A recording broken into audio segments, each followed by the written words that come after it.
Sa balita abroad, abot sa 50 katao kabilang ang 33 mga bata ang nasawi matapos atakihin ng drone ang isang kindergarten sa bayan ng Kalogi, ayon sa Sudan Doctors Network at Sudanese Military.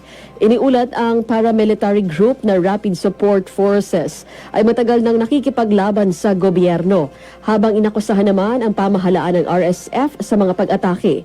Gayunpaman, iginiit ng RSF na ang militar umano ang nasa likod ng drone strike sa isang pamilihan sa Darfur na tumama rin sa fuel depot. Nabatid na simula pa April 2023, uminit na ang sigalot sa pagitan ng RSF at mga tropa ng Sudan matapos ang hidwaan ng kapangyarihan sa pamahalaan na nagdulot na patuloy na civil war sa bansa.